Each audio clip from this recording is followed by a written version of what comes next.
પછી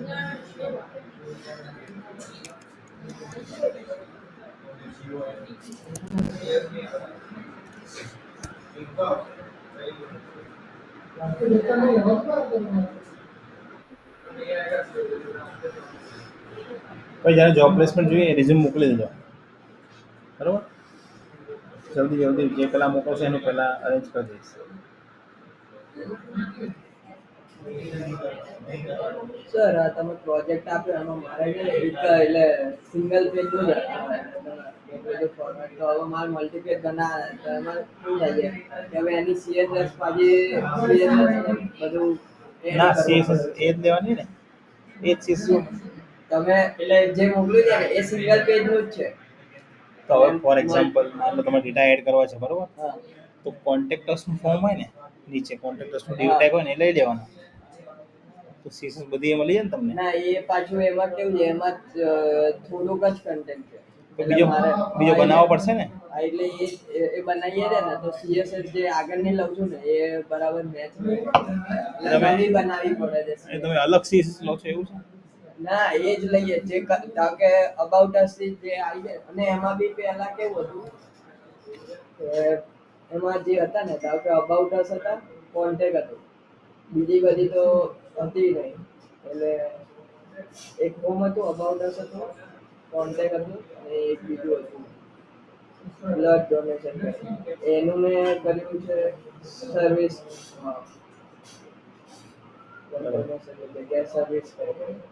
સર્વિસમાં બધું આવી જશે બધું. હવે એમાં લઉં છું ને જે CSS તો હરખે પ્રોપર આવતી નથી. એની કરતા આપણું સિંગલ બનાવતો ચાલે. કારણ કે અબાઉટ ક્લિક કરું તો નીચે જે અબાઉટ અસ હોય એ તો એ જ બનશે ને, સિંગલ પેજ જ બનશે. પણ અમુક વાર કેવું હોય, અમુક પેજ મારે સબ ડિરાઈવ કરવા પડે ને, તો એ પેજ કેમ ના બને? મને બતાવો ને, ના શું બને?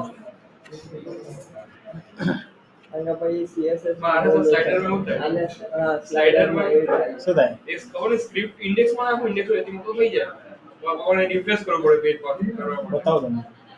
હોમ ઉપર હોય ને તો પછી અબાઉટ અસ પર જાય ને, પાછો હોમ ઉપર આવે તમારે એરર હોય ને, જતું રહે. સાંભળો, એરર હોય ને તો જે દિવસે લેક્ચર ના હોય ને એ દિવસે સોલ્વ કરી દેવાની.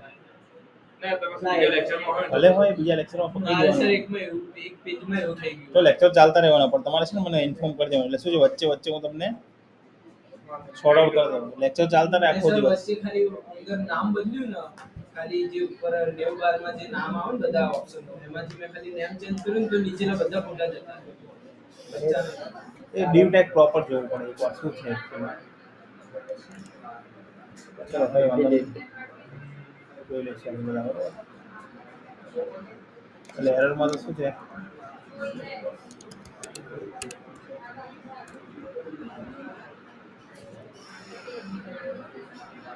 બરાબર? આપણે અહીં શું કરીશું, અહીંયા એડિટ નામનું એક ઓપ્શન બનાવીશું, બરાબર? ડેટા ઇન્સર્ટ થયા. હવે શું થવું જોઈએ, અહીંયા ડિલીટ થવું જોઈએ. તો ડિલીટમાં બી આઈડી મળી ગઈ જો મને છે.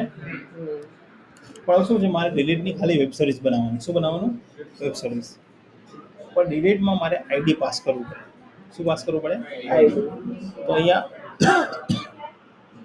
એપ્લિકેશનની અંદર સેટમાં એક્સ્ટ્રાડોક્સ અને રિએક્ટ 2 એમાં ડિલીટ નામની આપણે બનાવી દઈએ, બરાબર?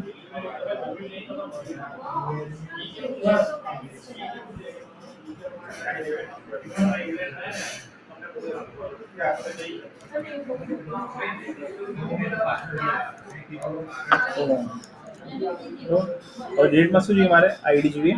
આઈડી તો શું કરીશું, અહીંયા dollar ID is equal to $_request ID, બરાબર? હવે શું કરવાનું કે ભાઈ delete from student where id is equal to $id, બરાબર?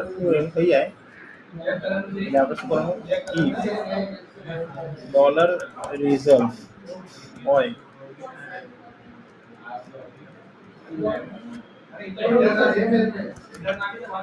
અને ક્વેરી શું આવશે, સિલેક્ટ સ્ટાર ફ્રોમ સ્ટુડન્ટ બરાબર ડિલીટ થાય તો પણ ડેટા આપે ડિલીટ ડોટ પીએચપી હે ને આવી ગયું ડિલીટ ડોટ પીએચપી યસ બરાબર હવે આની અંદર ચેક કરી લઈએ ડિલીટ થાય છે પહેલા વેબ સર્વિસ ચેક કરી જ દેવાની બરાબર ભલે બરાબર બનતી હોય તો લોકલ હોસ્ટ પછી એમાંથી રિએક્ટ ટુ પછી delete ડોટ પીએચપી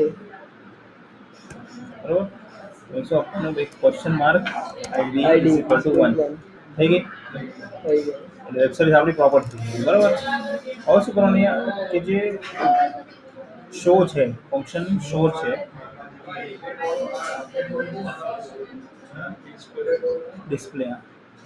ડિસ્પ્લેની અંદર આપણે એક ફંક્શન બનાવવાનું ફંક્શન delete ડેટા નામનું કયું નામનું delete data એમાં શું આવશે આ ફેચ નામનું ફંક્શન આવશે એમાં શું કરવાનું અહીંયા react ટુમાં delete ડોટ php બરાબર હવે ડેટામાં આપણે શું પાસ કરવાનું અરે delete ડેટામાં કે ભાઈ આઈડી જોઈએ મારે શું જોઈએ આઈડી આઈડી તો delete question mark ID is equal to પછી શું કરવાનું પ્લસ આઈડી શું કરવાનું આઈડી આઈડી હવે અહીંયા ડિલીટ બનાવી દો આપણે આઈડી તો અહીંયા શું કરીશ એની જગ્યાએ હું બટન લઈ લઈશ જો બટન પછી એની અંદર ઓન ક્લિક આપી દઈશ બરાબર પછી અહીંયા એરો ફંક્શન બનાવી દઈશ અને એની અંદર કયું ફંક્શન આપીશ ડિલીટ ડેટામાં શું કરીશ એની અંદર વેલ ડોટ આઈડી પાસ કરી દઈશ શું પાસ કરીશ વેલ ડોટ આઈડી એટલે પર્ટિક્યુલરલી એ જ આઈડી ડિલીટ થવું જોઈએ બરાબર એટલે પ્રોપર આઈડી મને મળી જાય એટલે શું થાય અહીંયા કે પ્રોપર આઈડી એને મળતું રહે આ બટન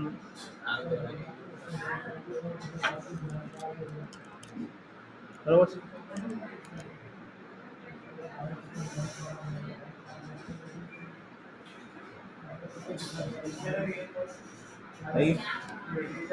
પ્રોપર આઈડી મળતું રહે એટલે બરાબર અને બીજું શું થાય અહીંયા કે જે ડેટા ડિલીટ થાય છે હે ને એના સિવાયના બીજા ડેટા શું થાય અહીંયા સેટ થઈ જાય શું થઈ જાય સેટ થઈ જાય એટલે શું છે પાછું રિઝલ્ટ મળતું જાય આપણને એટલે અહીંયા ડિલીટ થાય ડેટા બસમાં ચેક કરો થાય છે ડેટા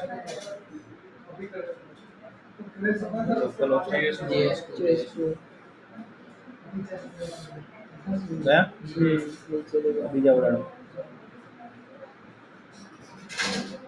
એટલે આમાંથી ગયા તો આ શું છે આખું આપણું થર્ડ ઓપરેશન છે હવે આ થર્ડ ઓપરેશન છે ને તમારે આખું રિએક્ટ બૂટસ્ટ્રેપની અંદર ટેબલો પ્રોપર બનાવવાના ડેટા જે બનતા હોય ને આ રીતે જો રિએક્ટ બૂટસ્ટ્રેપ ટેબલ એમાં પ્રોપર આખી ડિઝાઇન બનાવવાની તમારે જો આ રીતે પ્રોપર ટેબલ બનતા હોય ને અને ઉપર એક્શન નામ આપી દો એક્શન ડિલીટ એક્શન એડિટ એ રીતે પ્રોપર એનું નામ તમારા ટેબલની અંદર જે પણ ડેટા હોય કોઈ બી ટેબલ તમે લઈ શકો આની અંદર બરાબર તમે ડિઝાઇન લઈ શકો અને બીજું એ ફોર્મ તમે જે બનાવો અહીંયા હે ને ફોર્મ કેવું બનવું જોઈએ એકદમ પ્રોપર બનવું જોઈએ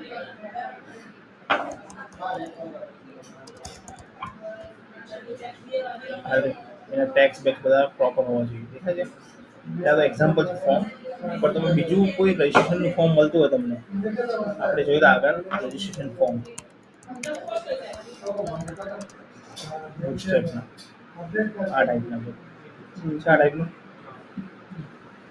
આ ટાઈપની અંદર શું થવું જોઈએ પ્રોપર ડેટા ઇન્સર્ટ થવો જોઈએ અને આ બૂટસ્ટ્રેપની અંદર ટેબલ જે બતાવ્યું મેં તમને એ ટેબલમાં ડેટા શો થવો જોઈએ અને શો થયા પછી આ રીતે બે એક્શનો તમારે પ્રોપર સેટ કરવાની આ એડિટની કામ ડિલીટ પછી છે ને આપણે જે આઇકોન્સ આવે ખબર એડિટ માટે પેન વાળો એ આઇકોન લેવાનો પછી ડિલીટ માટે ડસ્ટબિન એ ટાઈપનો આઇકોન લેવાનો બરાબર એ જ આખું ફોર્મ આખું વ્યવસ્થિત બનાવવાનું છે તમારે એટલે 4 કરોડ ઓપરેશન આપણા કવર થઈ જાય એના પછી નેક્સ્ટ આ ભાઈ તમને શીખવાડીશ ઇમેજ અપલોડિંગનું ઇમેજ અપલોડ અહીંથી કરવાની યુઝર સાઇડથી અને અપલોડ ક્યાં થાય આપણા સર્વરમાં અને એક ફોલ્ડર બનાવવાનું એની અંદર કયું અપલોડ નામનું એટલે તો અહીંયા શું છે કે આપણા જે ડેટાબેઝ છે ને એમાં ખાલી શું સ્ટોર થાય ખબર છે એનો પાથ ઓનલી યુઆરએલ કે HTTP લોકલ હોસ્ટ પછી સ્લેશ